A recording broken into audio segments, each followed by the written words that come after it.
Olha que interessante. Neemias está levando alegria ao rei, porém Neemias está triste. O rei percebe e pergunta para Neemias: por que você está triste? E eu acho isso aqui lindo, maravilhoso, porque nós não servimos um rei covarde que se importa apenas com o seu serviço, com o seu dízimo e com a sua oferta. Enquanto você se importa em levar alegria ao rei, o seu rei imediatamente se importa com a sua tristeza. Você está triste, Neemias? Em que posso te ajudar? O que posso fazer por você? Você já deu glória a Deus, você já levantou a mão, você entregou seu dízimo, mas Deus está olhando para o seu coração, meu irmão. O rei diz para Neemias: por que estás triste? Essa tristeza não é doença do corpo, a não ser que seja do coração.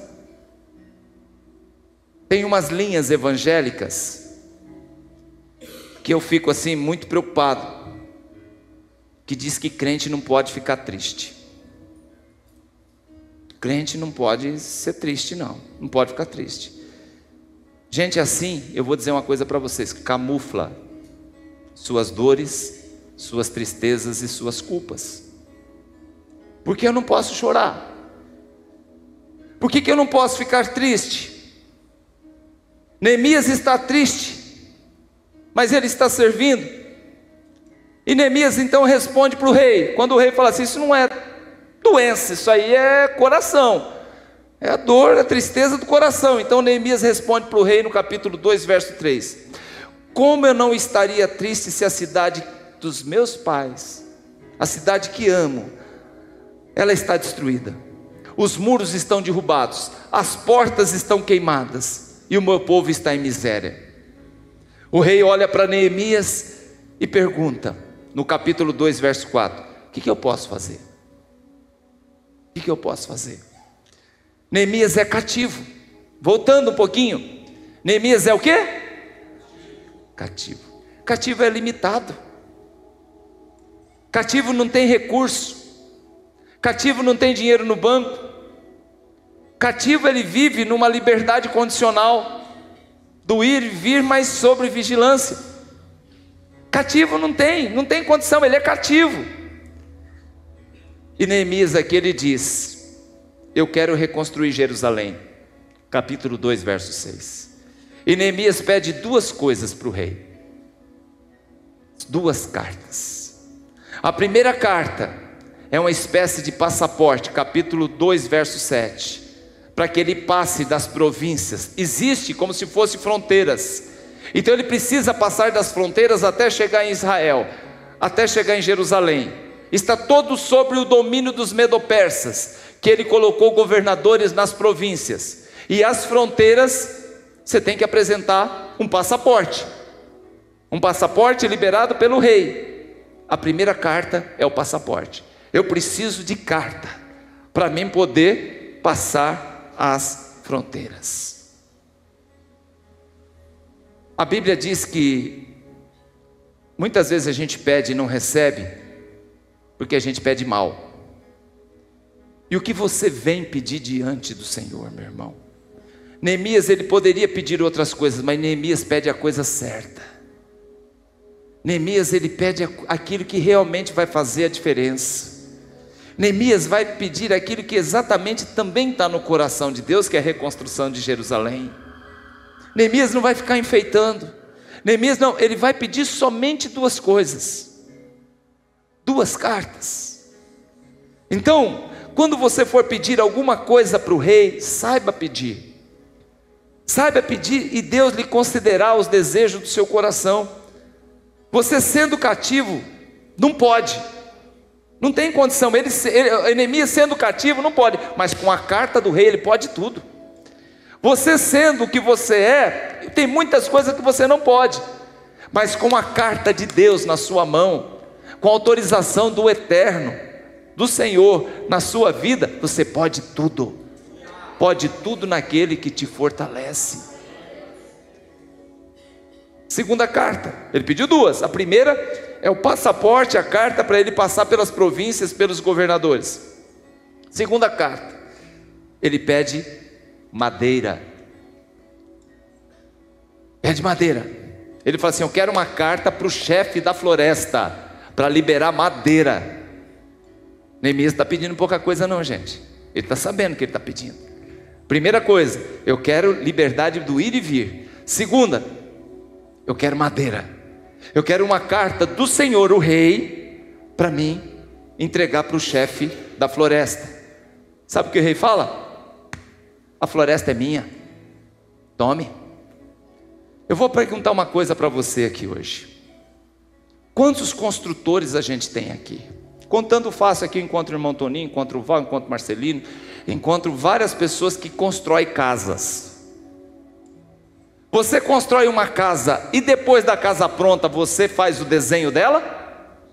Ou você primeiro pega o desenho e constrói a casa? Você faz um projeto, você recebe o projeto e depois faz a casa? Ou você faz a casa e depois o projeto? Neemias, quando ele vai conversar com o rei, ele já tem um projeto, mas ele é cativo. Adianta, pastor, ter um projeto de ser cativo? Ele queria reconstruir o muro e as portas de uma cidade toda, gente, não é 10 metros de muro, é uma cidade toda. Ele podia? Não, mas o que ele tinha? Projeto. Ele era cativo? Era. Tinha condição? Não tinha, mas o projeto ele já tinha. Ele não tem dinheiro, porque ele é cativo, mas ele tem projeto do muro. Isso me deixa aqui impressionado com esse cara. Antes de pedir algo ao rei, Neemias tinha um desenho da obra. E aqui vem para a aplicação. Tem gente que espera ter condição favorável para desenhar, mas o crente cheio do Espírito Santo desenha ainda quando não tem. Quer exemplo? Quem tem fé desenha casa própria, morando ainda em 2 cômodos alugados, viu gente? Eu vou desenhar antes. Eu vou desenhar antes, porque eu confio no Deus. Eu sou cativo, eu não tenho recurso, mas Ele é o dono do ouro e da prata. Eu desenho e eu tenho certeza que Ele vai prover na minha vida. O camarada ele olha para o carro e ele fala assim: eu quero ter um carro desse, mas ele é cativo, ele não tem recurso. O que ele faz? Ele vai lá na loja, pergunta quanto que é. O pessoal fala lá, é 100 mil reais. Ele falou, beleza, posso fazer um test drive? Ele não tem nada, mas ele já está fazendo test drive naquilo que ele colocou diante do Senhor. Ele é cativo, ele não tem. Gente, nós temos que ser um pouquinho mais ousado. Tem que desenhar para construir. Deus me deu. Eu já contei para vocês. Quem tem fé acredita que de alguma forma Deus vai prover. E eu já contei para vocês que a história de um carro que eu namorava ele, mas eu não tinha condição de ter. Eu não tinha condição de ter aquele carro. Meu carro que eu tinha era bem inferior e aquele carro ele custava muito. Eu contei para vocês também aqui a história de quando eu mandei fazer o projeto da minha casa que eu moro hoje, sem ter dinheiro. E eu cheguei lá para o arquiteto, para o engenheiro, eu falei, eu quero uma casa assim, assim, assim, assim. Ele passou uma semana desenhando aquela casa, aquele negócio, casa bonita, grande, enorme, negócio maluco, casa top, casa de rico sendo pobre, mas eu fiz projeto de casa de rico, casa grande. Aí ele fez todo aquele desenho. Aí eu cheguei para ele e falei, quanto ficou o projeto? Ele falou assim, ficou tanto. Eu falei, você parcela para mim? Você sabe o que aquele miserável respondeu? Ele falou assim, rapaz, desse jeito, rapaz, se você não tem dinheiro para pagar um projeto, como você tem dinheiro para construir uma casa dessa?